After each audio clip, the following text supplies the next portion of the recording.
Dicen que hay cosas que uno debería aprender a olvidar. Yo no pude. A veces, cuando cierro los ojos y vuelvo a la casa de lámina donde crecí, siento el peso del rebozo de mi abuela clavado en los hombros, el olor del copal en la cocina y ese frío de noviembre que no es solo clima, sino un aviso. Descubrí a mi abuela. Era una bruja. No lo supe de golpe, no hubo una revelación luminosa. Fue una acumulación de silencios, de gestos que yo, niño de 10 años, fui guardando en los bolsillos hasta que salieron de mi cuerpo como piedras demasiado pesadas. Si te quedas hasta el final de esta historia, suscríbete al canal, activa la campanita y deja en los comentarios de dónde me escuchas. Si esta historia te toca, regálame un like y comparte porque en pueblos como el mío, lo que uno calla pesa en más de una vida. Nací en 1975, en un pueblito perdido cerca de Jitotol, donde las casas se agarran al cerro como quien no quiere caer. Mi madre trabajaba en la tortillería desde antes del amanecer, y mi padre se iba con promesas que olían a caña. Por eso, crecí bajo la mirada de mi abuela Claudia. Ella cosía, tejía y hacía una sopa que sabía a consuelo, pero también tenía manos que olían a tierra mojada y a hierbas, y una voz que se rompía como la cuerda vieja del molino cuando se enojaba. La gente del pueblo la respetaba, y, en voz baja, la llamaban para que les quitara el mal de ojo o para que les curara un niño que no comía. Mi abuela nunca presumió, su rebozo negro era su bandera, y su silencio, una ley. La vida en el pueblo era sencilla y dura. El día se doblaba desde temprano, la milpa, las tortillas, las gallinas, la sombra del comal que nunca se apagaba del todo. Por las tardes, los muchachos corríamos por el camino de terracería hasta donde la barda se quebraba en monte y el arroyo hacía su propio rumor. Por la noche todo cambiaba, las risas se hacían menores, el viento tenía memoria y las estrellas parecían más cerca, como si uno pudiera rozarlas con la mano. Las noches eran para contar historias y para mirar debajo de la cama por si algo había quedado allí. Yo dormía con mi hermano menor, que no entendía por qué yo me despertaba a la mitad de la noche para mirar la puerta y asegurarme de que la abuela seguía en su sillón con el candil encendido. La primera vez que sentí que algo no cuadraba fue en una de esas noches. Tenía 10 años, mi hermano tenía 5. La casa crujía distinto, la lámina en el techo gemía con un sonido que parecía una voz que no quería decir su nombre. Mis padres no estaban, mi madre había cerrado la tortillería hasta tarde y mi padre no volvió de la cantina. La abuela nos dejó el candil en la mesa y apagó la radio, pero la luz que quedaba era tan poca que las sombras parecían moverse por voluntad propia. Yo me tapé hasta la nariz, pero la respiración ya no me bastaba para calmar el frío que se metía por debajo de las sábanas. A la madrugada, oí un ruido en el corredor, un arrastrar veloz, como si alguien pasara con pies descalzos y algo duro rozando la pared. La abuela fue a la puerta y la dejó entreabierta. Desde donde estaba, vi su figura recortada, el rebozo, la espalda doblada, y pensé que todo seguía igual, hasta que noté sus ojos. Eran los mismos ojos cansados de siempre, pero tenían un brillo gris, una luz que no era la del candil ni la de la luna. La abracé en sueños y sentí sus manos frías. Al día siguiente, la abuela hizo tortillas con su ritmo habitual, habló con vecinos que llegaron con problemas cotidianos y nada en su voz delató que la noche anterior hubiera sido otra cosa. Yo callé, era solo un niño que guardaba una imagen. Con el paso de los días llegaron otras señales. Doña Julia, la curandera de siempre, era una mujer que se movía con autoridad por la plaza. Su fama venía desde antes de que yo naciera. Tenía perros negros que la seguían como sombras con ojos. Ella y mi abuela se saludaban con respeto, pero no con confianza. La llegada de doña Lucrecia cambió el aire. Era más joven, ojos grandes y manos que parecían hacer milagros con simples colaciones de hierbas. Decían que venía de otro pueblo. Algunos la miraban con curiosidad, otros con desconfianza. En pocas semanas, la gente empezó a preferirla, curaba a los niños con fiebre y hacía limpias que dejaban un aroma dulce en la piel. Mi abuela la recibió en la cocina, le ofreció pulque y un lugar donde quedarse una semana. Yo la observé desde el borde del fogón. Doña Lucrecia sonreía y no parecía tener miedo. Mi abuela, en cambio, la miraba con ojos que intentaban medirla. Lo inquietante no fue la rivalidad, fue la manera en que la abuela comenzó a cambiar. No era algo brusco, eran pequeñas cosas, una llave puesta en el lugar equivocado, la comida con menos sal, la costura que se deshacía sola. Ella empezó a dejar la puerta abierta por la noche, y cuando le preguntábamos el por qué, solo decía que había corrido el aire. Una tarde, al volver de la milpa, vi a la abuela parada en el umbral con el rebozo alrededor, y en su mano sostenía un pellejo marrón lleno de hojas que olían a azúcar quemada. «No se preocupen», murmuró. «No les dije que por las noches veía figuras en la vereda, sombras que se alargaban con la mueca de un animal que conocía bien los caminos». Una noche escuché un aullido que no pertenecía a ningún perro conocido. Salí sin pensar y el frío me pegó como una losa. En el monte cercano se movían formas que parecían de animales, pero se desplazaban con una inteligencia mal puesta. Recordé las historias que me contaban en la escuela sobre nahuales, y me reí en silencio para no asustar a mi hermano. Pero esa risa se me quedó atascada cuando vi, al borde del camino, huellas que no eran de caballo ni de perro, eran como de pezuña rota y dedo alargado. Una noche escuché un aullido que no pertenecía a ningún perro conocido. Salí sin pensar y el frío me pegó como una losa. En el monte cercano se movían formas que parecían de animales, pero se desplazaban con una inteligencia mal puesta. Recordé las historias que me contaban en la escuela sobre nahuales, y me reí en silencio para no asustar a mi hermano. Pero esa risa se me quedó atascada cuando vi, al borde del camino, huellas que no eran de caballo ni de perro, eran como de pezuña rota y dedo alargado. Había una tela vieja enredada en unas ramas, el borde de un huipil, blanco con bordados que se reconocían, el mismo que mi abuela usaba en ocasiones. Mi garganta se cerró. Arranqué la tela con desgano y la guardé en el bolsillo. La tela olía a tierra y a un dulzor que me revolvía las tripas. El pueblo, que vivía con las pequeñas cosas, empezó a hablar en voz baja. Algunos dijeron que doña Lucrecia estaba quitando clientela, otros que había un pacto entre mujeres viejas para controlar la salud del lugar. Entre susurros, la presencia palpable de algo más se fue haciendo grande.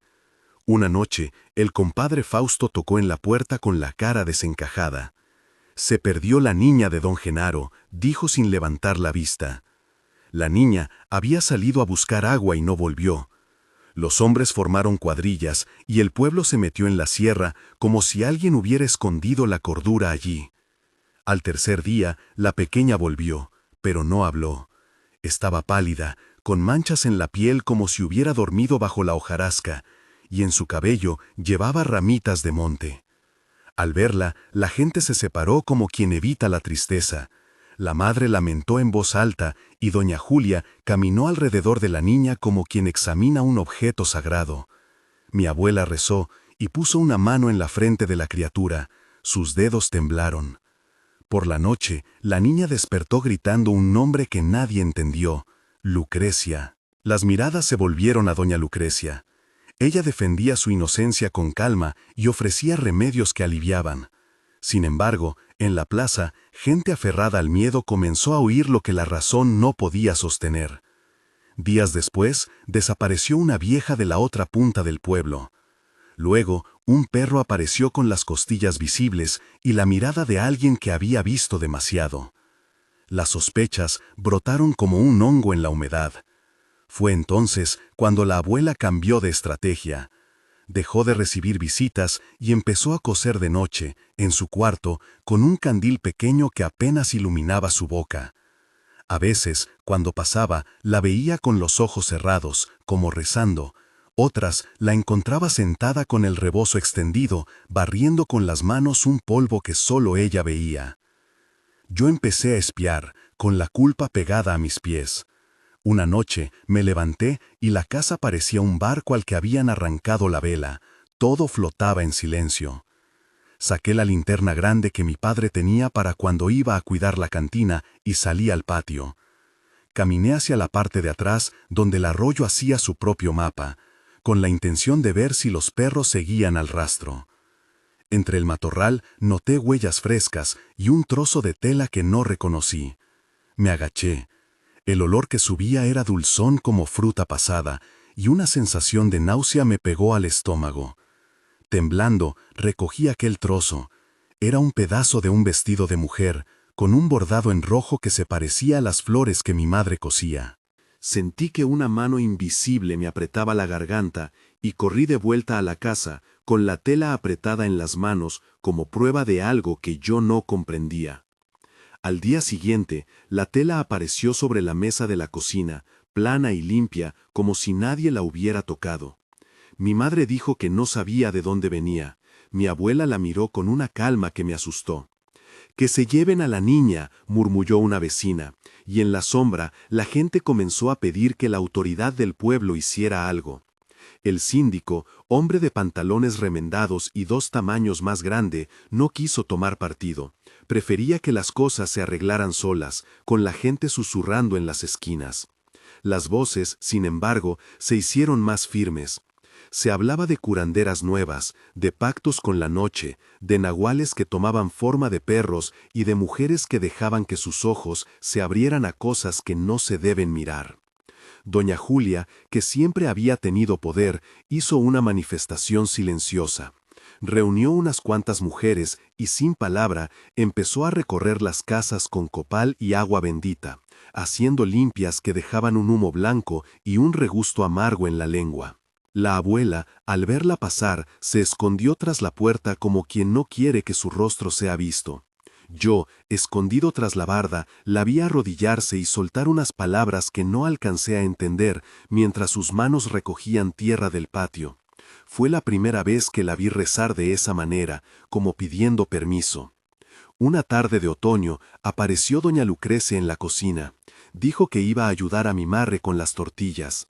Mientras amasaba, su mano rozó la de mi abuela, y por un segundo ambas se quedaron quietas, como si la piel reconociera algo que la palabra negaba.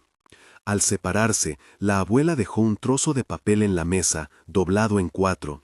Nadie miró el papel hasta que mi hermano lo encontró y lo rompió por curiosidad. Eran palabras raras, escritas en tinta negra, pero lo que más me llamó la atención fue un dibujo. Un perro de ojos brillantes con una figura humana detrás. Mi abuela recogió los pedazos, los quemó en el fogón y después lavó sus manos con agua que olía a ruda. «No hay que jugar con lo que no se entiende», dijo, pero no dijo a quién se lo decía. La tensión creció hasta una noche en que el arroyo habló demasiado. Los perros del pueblo aullaron hasta que la luna se escondió, y la gente salió en tropel con palos y antorchas. Alguien juró ver una sombra correr por el monte con algo colgando que parecía un bulto. Fuimos muchos, el miedo se movía como una bestia organizada. Yo iba por impulso, siguiendo la fila de vecinos con la linterna en mano, creyendo que si miraba hacia adelante, quizá vería la verdad. Seguimos las huellas hasta donde el arroyo hacía una curva sombría, donde el agua corría con menos ruido y el barro olía distinto. Un grupo de hombres bajó al río con linternas y palos, mientras las mujeres se quedaban arriba, abrazadas entre ellas, como si el calor humano pudiera impedir que la noche mostrara su lado más duro. Lo que hallaron debajo de unas raíces yacen en mi memoria como una herida que no quiere cerrar. No hay palabras que pinten la escena sin traicionar algo.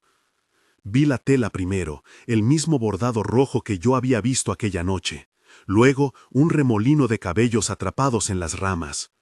El olor dulzón se hizo más fuerte, como si la tierra misma exhalara la presencia de lo que había pasado. No describiré la cadencia de la piel ni los detalles que humillarían a los muertos. Diré solo que hubo manchas oscuras en la orilla y que, entre la maleza, algo blanco asomó como la punta de una vieja costilla, una silueta que no debió existir fuera de un cuerpo entero. Doña Lucrecia. El nombre corrió como pólvora. Alguien gritó y el silencio respondió con una contundencia que nos heló. La gente se amontonó, llorando, maldiciendo, buscando a alguien a quien culpar. Doña Julia no habló, su cara se volvió tierra. Mi abuela permaneció atrás, con el rebozo apretado al pecho, y cuando la vi, sus ojos eran 2 carbones que ardían sin llamar. No supe si era terror o alivio lo que sentí.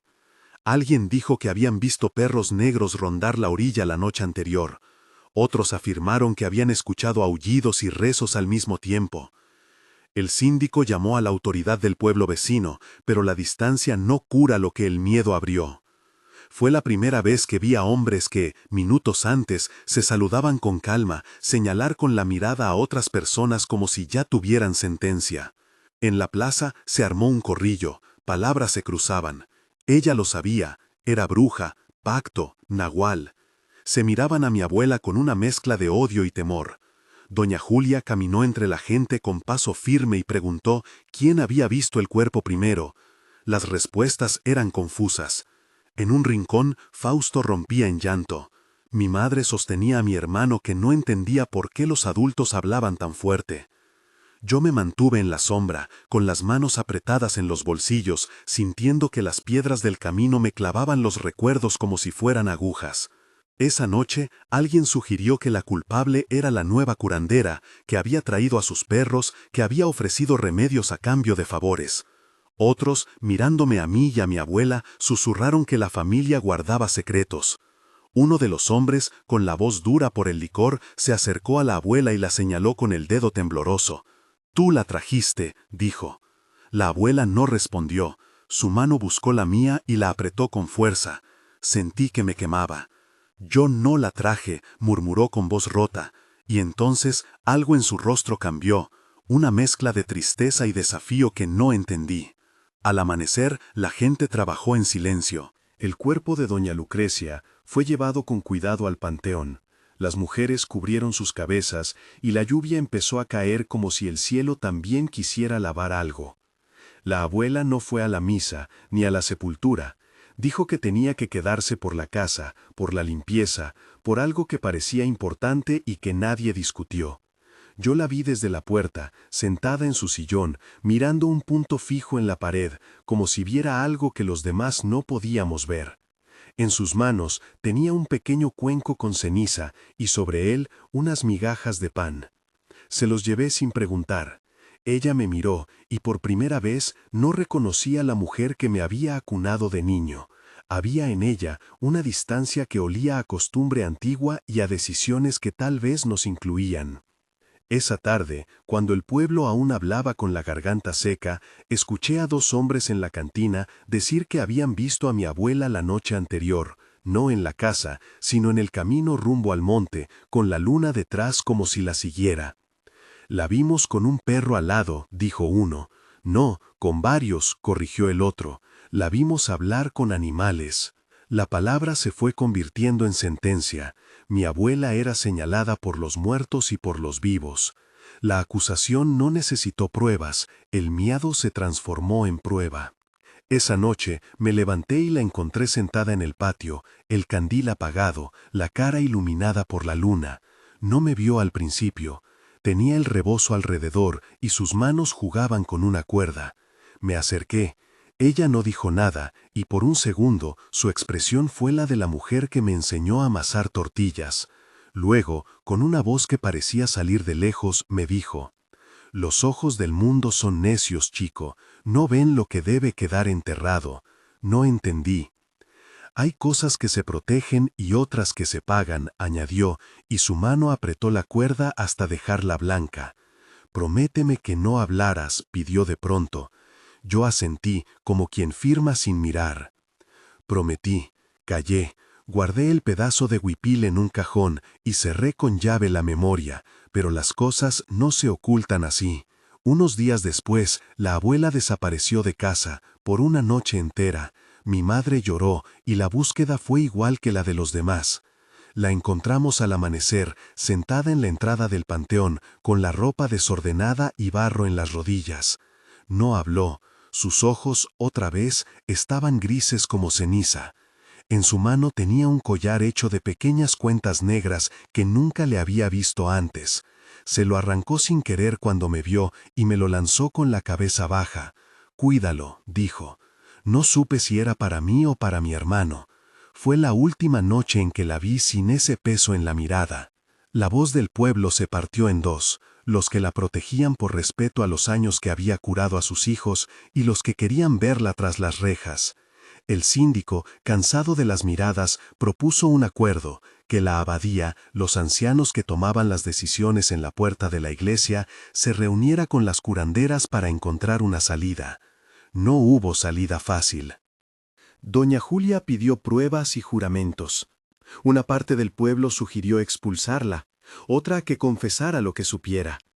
Mi abuela, sin embargo, no habló en esas reuniones.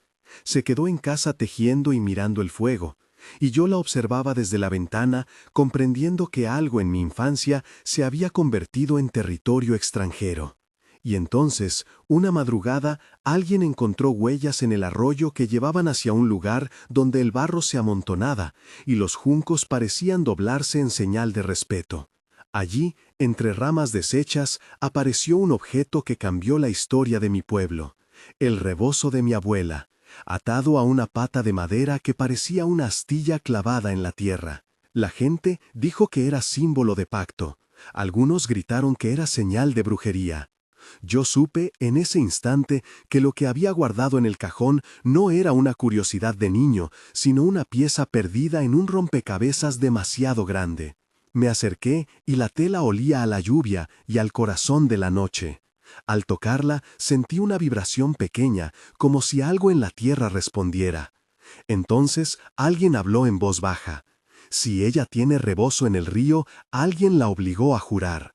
Mi abuela, desde su casa, cerró los ojos y dejó escapar un suspiro que sonó como resignación. La tensión llegó a su punto de ebullición la tarde en que, en el arroyo, encontraron una cosa que nadie quiso ver de frente. No relataré el detalle gráfico, diré solamente que fue un hallazgo que truncó los murmullos y dejó en su lugar un silencio pesado, como una piedra arrancada del fondo del río. La gente entendió que el juego se acababa y que, detrás de las historias, había consecuencias que no cabían en los telares del pueblo. Se acercaron al panteón mujeres con hilos rojos, hombres con palos. Había quien pensó en venganza y quien buscó consuelo en la oración. Mi madre fue una de las primeras en caer de rodillas, no tanto por el horror, sino por lo que eso significaba, que el pueblo tenía una pérdida y que la pérdida pedía nombre. Yo miré a la abuela y en su rostro se dibujó algo que no supe nombrar. Quizá culpa, quizá aceptación, quizá una certeza de que algo debía ser pagado. La gente empezó a señalar y a murmurar nombres.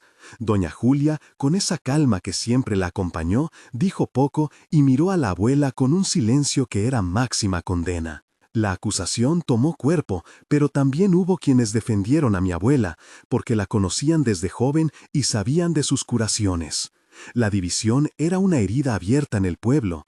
En las tardes, la gente evitaba encontrarse en la plaza, y cuando lo hacían, las conversaciones se cortaban como pan viejo.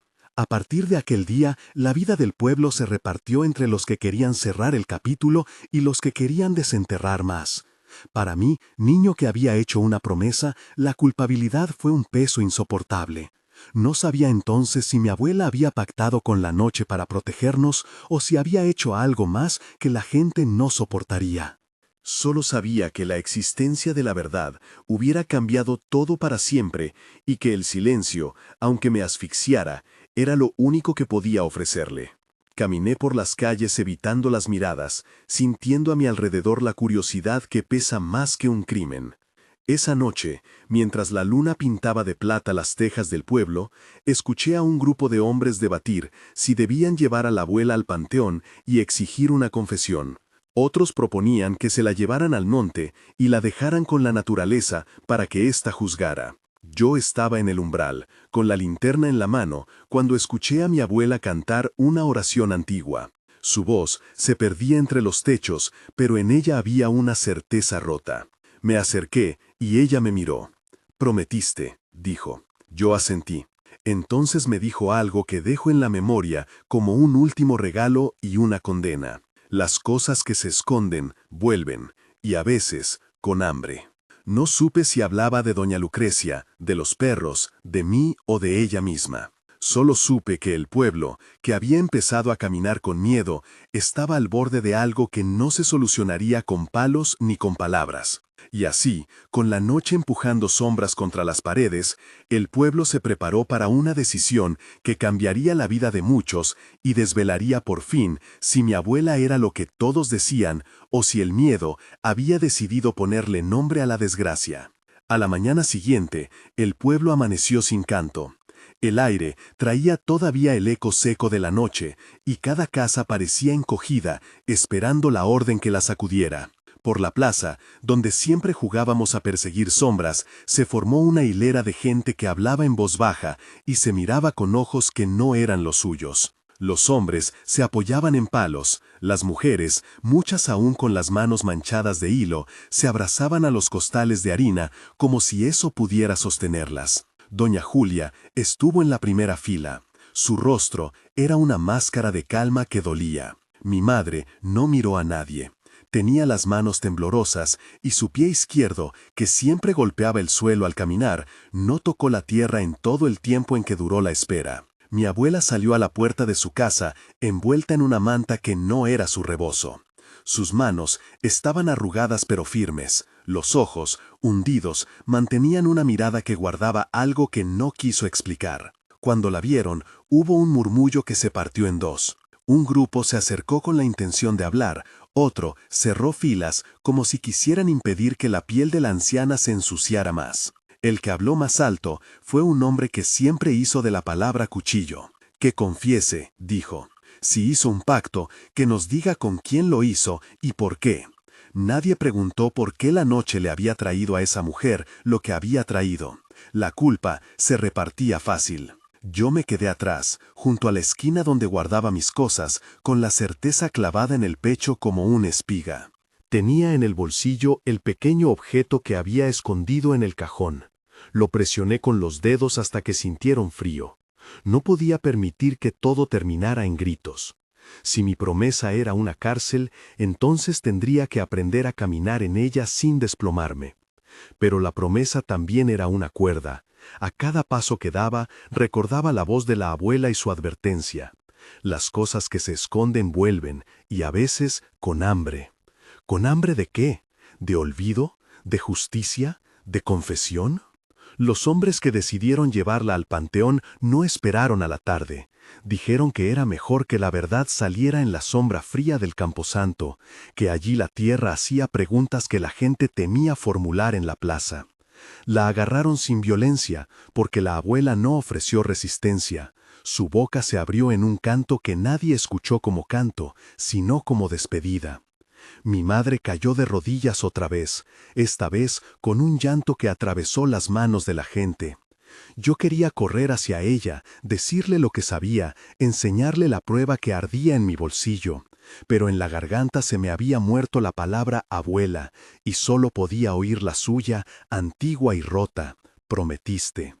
Mientras la llevaban, vi a doña Julia acercarse a la abuela con pasos de juez. No dijo nada. Levantó la mano y tocó la manta que cubría los hombros de la anciana como si la examinara por la textura de culpa. La abuela la miró. Entre ambas hubo un intercambio breve que yo no comprendí del todo, una mirada que gritaba recuerdos enterrados. Doña Julia cerró los ojos y por primera vez dejó caer una lágrima. Entonces apartó la cara como quien evita una herida. Comprendí que no todo había sido blanco o negro, había rincones donde la gente llevaba sombras ajenas y las presentaba como propias. Cuando la llevaron hacia el panteón, las mujeres con hilos rojos siguieron la procesión en silencio, como si fuera una costumbre antigua que ahora cobrara sentido.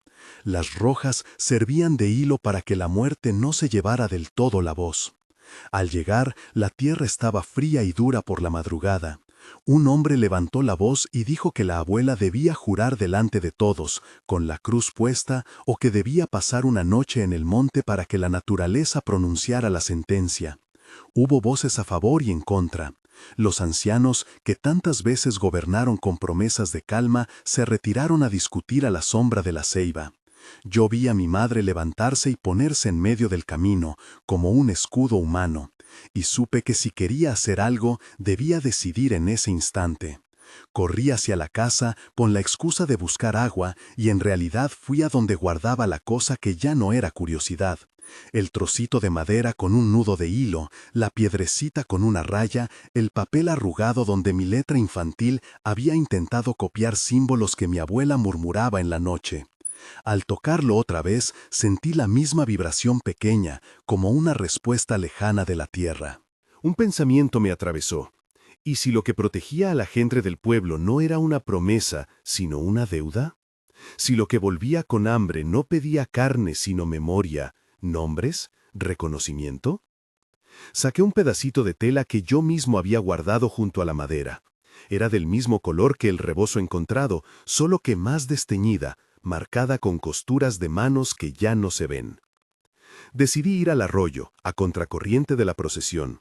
Allí, entre juncos mojados, la tierra siempre habla bajito y te enseña huellas. El sol estaba naciendo y el agua parecía más claro testigo que la gente.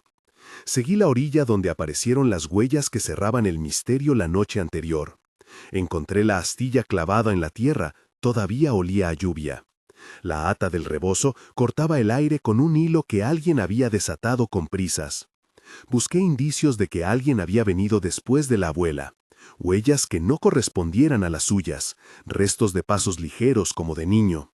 Mis ojos, que ya conocían la lengua del barro, distinguieron un rastro. Pequeñas pisadas sin barro, como si la arena hubiera sido barrida con una rama. Al seguirlas, me encontré con un sendero que llevaba hacia las afueras del pueblo, hacia la casa de doña Lucrecia. Mi pecho se apretó. Doña Lucrecia vivía sola desde hacía años, tenía perros que la cuidaban más que la gente, y por eso la gente la señalaba cuando los problemas llegaban.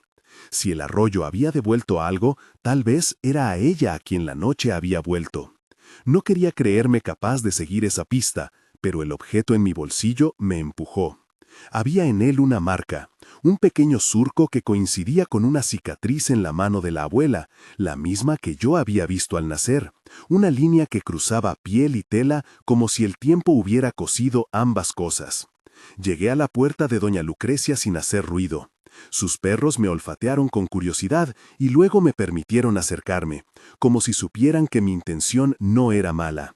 La casa estaba desordenada, frascos rotos, hojas de plantas secas y en una mesa un cuenco con restos de algo que olía a hierba quemada. En el suelo encontré una cuerda que era del mismo hilo que ató el rebozo en el arroyo. Me arrodillé y la agarré hasta que sentí en la yema de mis dedos un recado, palabras en una lengua que la abuela susurraba y que yo había repetido como niño sin comprender. Entonces, detrás de la puerta entreabierta, escuché una voz. Pensé que nadie vendría, dijo la voz antes de que la figura apareciera. Era doña Lucrecia. Su rostro, partido por las arrugas, no mostraba odio ni miedo, sino una calma que me desconcertó. Me observó con la misma quietud con que la abuela había cantado en la noche. Los perros se acercaron y se sentaron, como si ella fuera la dueña del cuento. «¿Qué buscas, niño?», preguntó, y su voz era apenas un hilo. Mi respuesta fue torpe. Enseñé la cuerda, el trocito de tela, el pedazo de madera. Le hablé de la astilla en el arroyo, de las huellas, de la gente que quería llevar a la abuela al panteón. Les dije lo que no debía, porque las palabras ya estaban saliendo sin que yo las frenara. Doña Lucrecia me miró y cuando terminé, apenas sonrió. «No todo lo que aparece en la noche es culpa», dijo. «A veces lo que aparece es la falta de memoria». «Pero, encontraron», me corté. «Encontraron», no supe decir la palabra. Ella asintió como si le hubieran explicado algo que también había pensado. Entonces se levantó con esfuerzo y fue a un armario viejo. Sacó un pañuelo que olía a tierra y a hojas. Era parecido al rebozo, pero con un bordado distinto, pequeñas cruces que alguien había marcado con puntadas torpes. «Tu abuela y yo», dijo, «tenemos una historia que no cabe en los hilos del pueblo. Ella hizo cosas para proteger a la gente, hizo cosas para que los niños no murieran de fiebre, para que las cosechas no ardieran. Pero también, y esto lo dijo bajando la mirada, también pidió a la tierra a cambio de su trabajo. No fue un pacto con la noche, fue un trato con el río. Devolvías algo y eras devuelto. Eso no se explica en la plaza, hijo, se explica en la garganta de quien la hizo. Le pregunté por qué entonces la cadena había aparecido en el arroyo, por qué el rebozo estaba atado a la astilla. Doña Lucrecia se pasó la mano por el pelo y dijo: «Los hilos se pueden desatar, y alguien puede atar una otra cosa para que parezca lo mismo. Tu abuela siempre nos llamó cuando algo se perdía, pero hay quienes temen que la protección tenga precio. Cuando el precio se vuelve visible, algunos ponen la culpa en quien lo pagó. A veces el pueblo prefiere un culpable a una pregunta difícil». Mi corazón, que hasta entonces latía por miedo, empezó a latir por algo más parecido a la rabia.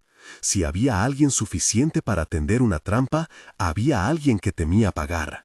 Me crucé de brazos y sentí que la culpa que antes me oprimía ahora se volvía una repisa desde donde observara. ¿Podría ser que la abuela hubiera sido acusada para tapar otra deuda? ¿Que alguien antiguo quisiera que la suya fuese la sombra para cubrir otras manos? Doña Lucrecia me miró con ternura y dijo que volviera a la plaza, que hablaría con la gente, que tenía cosas que decir. No sé si creí en su promesa. Lo que hice fue volver a casa y por la noche sentarme frente a la ventana donde la abuela solía bordar. La luna estaba alta y en la distancia el panteón parecía un grupo de casas que ya no dormían. Pensé en la promesa, en la vibración de la tela, en las palabras de la abuela y en el silencio de mi madre. Había hilos sueltos y yo, chico con un nudo en la lengua, debía decidir cuál comenzar a deshacer. Cuando al fin me acosté, escuché pasos que no reconocí. Me asomé y vi a doña Julia pasando por delante, sola, la falda ceñida, la cara más dura que nunca. No me vio, llevaba algo envuelto en su delantal, algo que brilló cuando dobló la esquina y que hizo ruido de moneda. Pensé en acercarme, en robarlo, pero mi cuerpo obedeció miedo y me quedé quieto. Y así, justo antes de dormir, supe que la noche aún guardaba otras manos trabajando y que la historia que había comenzado con una astilla y un rebozo tenía más nombres por decir. Al día siguiente, mientras la procesión llegaba al panteón y la multitud se apretaba, yo tenía un plan débil y firme a la vez. Hablar con mi madre, contarle todo, encontrar la manera de mostrar que no todo era lo que parecía. Pero la plaza estaba llena de ojos y las palabras se quedaban pegadas en mi boca como si fueran barro. Entonces, en medio del tumulto, sentí una sacudida en la tierra bajo mis pies, la misma vibración de la tela, una llamada muda que pedía ser respondida. No supe si era la memoria, la deuda o la verdad, solo supe que ya no podría ofrecer silencio como pago. Salí corriendo sin mirar atrás, hacia el arroyo, hacia el lugar donde las cosas vuelven y a veces, con hambre, reclaman lo que se les debe. Corrí sin pensar en nada más que en el rumor del agua. La noche me pegó la camisa al cuerpo. La luna, delgada y fría, marcaba el arroyo como una herida luminosa. Al llegar, el barro crujió bajo mis pies y vi el rebozo colgado de una raíz, la cadena enredada entre piedras pequeñas, el pañuelo con las cruces todavía húmedo de corriente. La tela se movía, como si respirara. No había nadie a la vista, solo nuestras huellas y junto a ellas otras más pequeñas, como de quien se cubre la cabeza para no mojarse. Me arrodillé y toqué la cadena. No era el mismo nudo que mi abuela hacía, era tosco, hecho con prisas. Alguien había querido que pareciera suyo y sin saber el oficio lo imitó mal. Cerca, en la tierra, una moneda aplastada, con el borde doblado y las huellas que subían hacia la calle del panteón, luego se perdían hacia la casa de doña Julia. El ruido que recordé, moneda, delantal, volvió a latir en mi memoria, y entendí que esa noche no solo buscaba pruebas, buscaba respuestas que podrían quemar a más de uno. Me fui en silencio siguiendo las huellas, con la tela en la mano y un nudo en la garganta que ya no era de miedo, sino de decisión.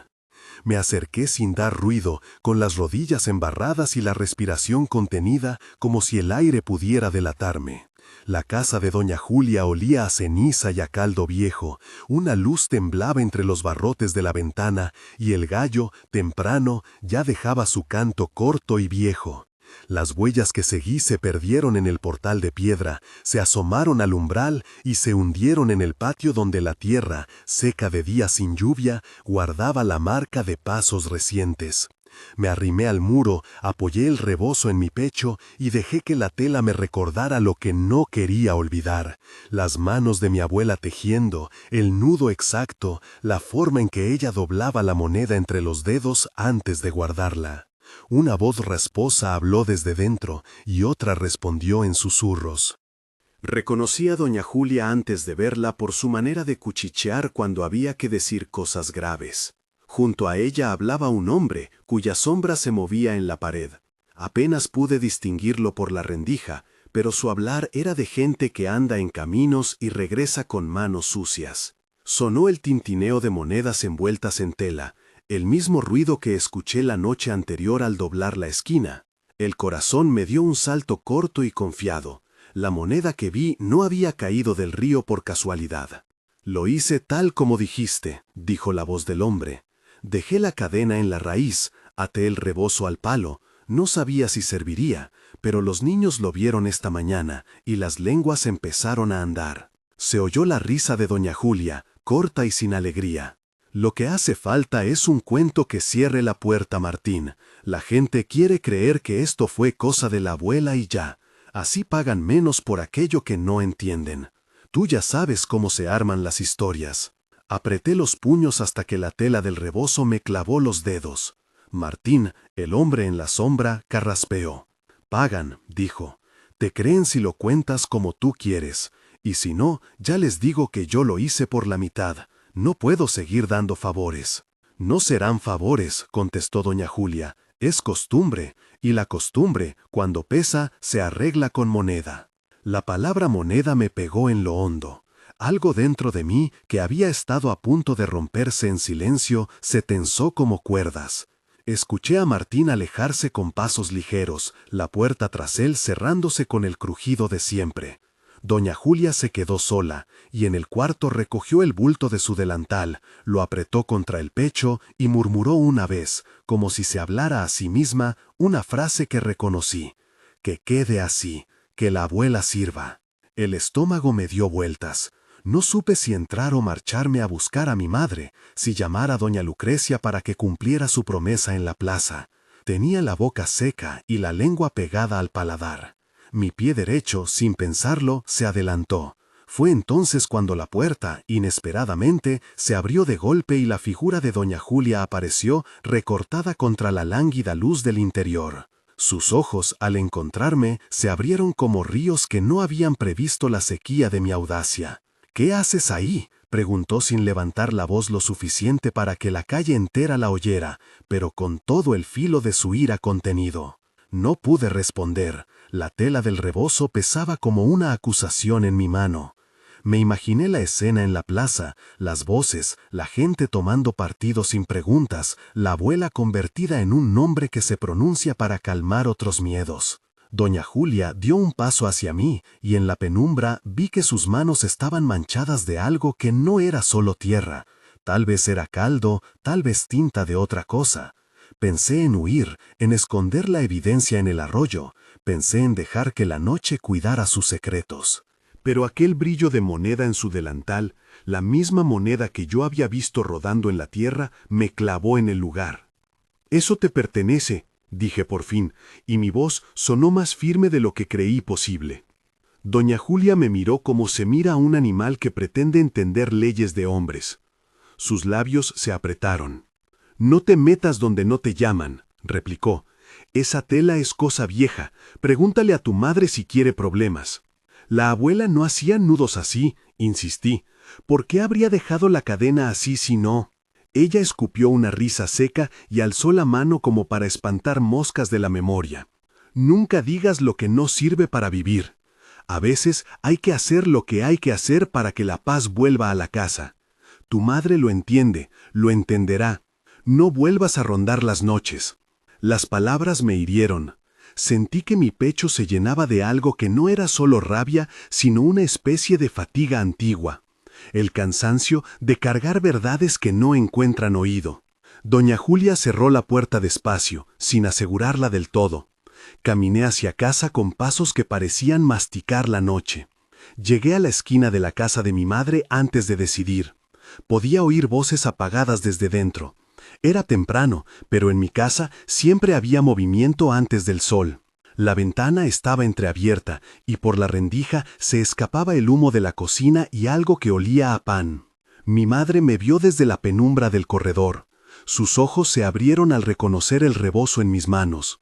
No dijo nada al principio, su rostro fue una especie de mapa sin leyendas donde supe que había una ruta que no parecía pasar por mi boca. Le di el rebozo como quien entrega un pedazo de su propio pecho. El gesto era de niño, cargado de todo lo que no supe decir. ¿Dónde lo encontraste?, preguntó, con la voz baja, como si su pudor tuviera temor de que el pueblo lo oyera. Le conté, desde la luna hasta doña Julia, y al final dejé que el silencio hablara por mí. Mi madre me escuchó sin interrumpir, con los dedos amasando la tela como si quisiera sacar otra historia de ella. Cuando terminó, cerró los ojos y se apoyó contra la mesa de madera. «Esto es más hondo de lo que pensábamos», murmuró.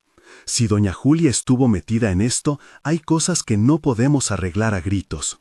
Pensé en la promesa de doña Lucrecia, pensé en las palabras de mi abuela sobre las cuentas que quedan pendientes. Mi madre me sostuvo la mirada y habló por primera vez con esa voz de mujer que conoce la dureza de los pueblos. «No voy a ir a la plaza con acusaciones», dijo, «no sin saber más, pero tampoco voy a dejar que te hundas en silencio por algo que puede partirnos en dos. Mañana irás con doña Lucrecia, ella sabe hablar para que la gente escuche. Y tú, al mediodía, vendrás y me dirás todo lo que veas». Hubo en su frase un pacto, un trato íntimo que me pareció imposible y necesario. Me sentí más ligero, como si hubiera depositado algo demasiado caliente en manos que no se quemaban con facilidad. Esa noche, al acostarme, pensé que la verdad tenía la costumbre de aparecer a medias y de exigir 1 o 2 sacrificios. Pero también pensé que mentira sostenida por monedas y miedo se deshilachaba con menor ruido del que imaginamos. Cuando la madrugada empezó a clarear, oí voces en la plaza. La gente se reunía, y alguien, quizá doña Lucrecia, había empezado a hablar. Me asomé a la ventana y vi un grupo de sombras moviéndose como si fueran un solo animal que respira. La plaza parecía un latido. No supe si la verdad sería el bálsamo que esperábamos o la mecha que encendiera preguntas aún más peligrosas. Lo único que supe con certidumbre fue que ya no podía quedarme de brazos cruzados. Afuera, la calle olía a tierra y pan. En mi pecho, el nudo que antes hablaba de miedo, ahora sostenía la punta de una decisión: tirar de la hebra que ataba la historia para ver hasta dónde llegaba la telaraña. Salí a la plaza antes de que el sol encontrara su sitio en el cielo. Entre la gente, doña Lucrecia me buscó con los ojos y, al verme, me hizo un gesto de llamada. Su voz, cuando habló, tuvo la medida de la cuerda que une a todos, firme, compasiva y con la promesa de quien sabe que algunas verdades no limpian sino que transforman. Me tomó de la mano y juntos nos abrimos paso hacia el centro, donde las voces se mezclaban en un rumor que olía a costumbre. Doña Julia, al otro lado, miraba desde su puerta como quien mira una marisma esperando que el tiempo haga lo suyo. Al verla, distinguí en su rostro algo que no era solo orgullo, era cálculo. Y detrás, entre los que murmuraban, una silueta se mantenía en la sombra. Un hombre al que no pude poner nombre aún, pero que la gente saludaba con una cortesía que no siempre es igual a cariño. Su presencia me dio un frío nuevo. No podía ser solo doña Julia, la red era mayor. Doña Lucrecia se puso a hablar y su voz atravesó las primeras filas como una aguja. No sé qué palabras dijo exactamente, pero los presentes se callaron. Había en su discurso la autoridad de quien no necesita juramentos para sostener lo que dice. Me sentí en la cuerda floja entre mi deseo de hablar ahora mismo y la prudencia de quien ha aprendido que las palabras precipitadas pueden derrumbar más que levantar. Mientras escuchaba, vi a mi madre entre la multitud, con los ojos clavados en mi figura. Ella bajó la mirada y cuando nuestras miradas se encontraron por un segundo, supe que el acuerdo que habíamos hecho no era solo por justicia, era por la posibilidad de reconstruir lo que la mentira había endado. Doña Lucrecia terminó con un silencio que obligó a cualquiera a morderse el comentario. Entonces, con una calma que dolía, anunció que se había de hacer una investigación, que se escucharían a todos y que la verdad debía estar por encima del rumor. Una mano en mi hombro me hizo girar. Era Martín, que no parecía tan hombre de camino como la noche pasada. Ahora su rostro estaba liso, preparado. Se me acercó sin decir palabra y me dejó una nota en la palma de la mano, un papelito doblado donde apenas se veía una única palabra escrita con prisa. La abrí con el pulso temblando. Decía, hoy, bajo la higuera, no falles. La higuera era el sitio donde de niño habíamos escondido cartas y monedas. Era también el lugar donde las verdades a veces se cambian por cuentos. Miré hacia doña Julia, que me observaba con los mismos ojos fríos. Fue entonces cuando comprendí que el ruido en la plaza no era el inicio de la resolución, sino la apertura de un juego más peligroso. Tenía que decidir en qué lado de la cuerda quería estar, con quien decía la verdad o con quien la compraba. Guardé el papel en el bolsillo, respiré hondo y, con la plaza aún resonando, me dirigí hacia la higuera. En el camino, la tela del rebozo se movía como si quisiera contarlo todo. Llegué al árbol y en su sombra alguien ya esperaba. Era una figura encorvada que no pertenecía a la plaza ni al mercado, alguien que conocía demasiado el secreto de las noches. Nos miramos sin palabras. El hombre inclinó la cabeza y por primera vez me pareció que la culpa no siempre tiene aspecto de monstruo. A veces viene vestida con manos dispuestas a pagar por silencio. Me ofreció la moneda aplastada que yo mismo había encontrado en el arroyo. La sostuvo entre los dedos como si fuera un corazón pequeño. Tu abuela me lo pidió una vez, dijo con voz quebrada. No sé si fue por la protección o por miedo, pero todo esto se torció. Su mirada se posó en la tela del rebozo que llevaba al hombro. Antes de que pudiera responder, unas pisadas rápidas interrumpieron la escena. Alguien venía desde el sendero que llevaba al panteón, y en la distancia se distinguía la figura de doña Julia, decidida, con la falda recogida como para correr si hacía falta. El hombre a mi lado murmuró una sola frase que me heló. Si esto sale, no habrá quien quede sin polvo en la boca. La higuera lanzó una sombra larga, y el viento movió las hojas como si quisiera tapar lo que iba a suceder. Di un paso hacia adelante. Era la hora de tirar de los hilos, pero no sabía aún si lo que saldría sería tela o trapo hecho ceniza.